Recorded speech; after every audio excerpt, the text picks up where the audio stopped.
अपनी खुली हुई उंगलियों को बंद करो, फैसला लो।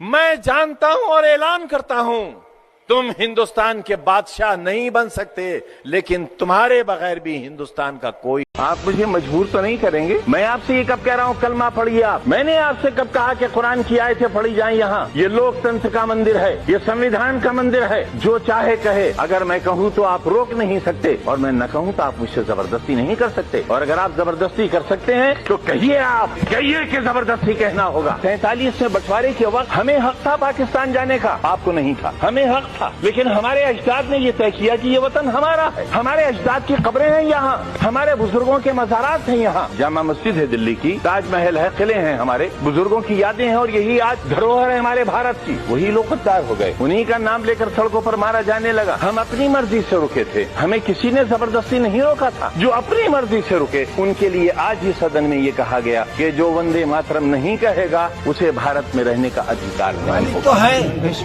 लेकिन जमीन पर इन चीजों को ये मुकद्दर की संवारने वाले लोग थक जाएंगे, जनाजा जाएगा। और इसीलिए आप जब लोग मिलने आते थे तो हम कहते थे कि जिंदा आएंगे तो गाजी होंगे, और जनाजा जाएगा तो शहीद कहलाएंगे। जिंदा आ गए हैं तुम्हारे बीच, गाजी हैं, जिंदा आ गए हैं।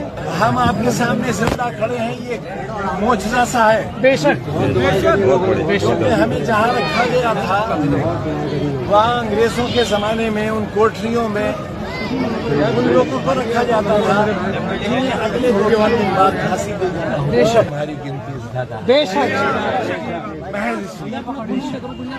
और अगर इसे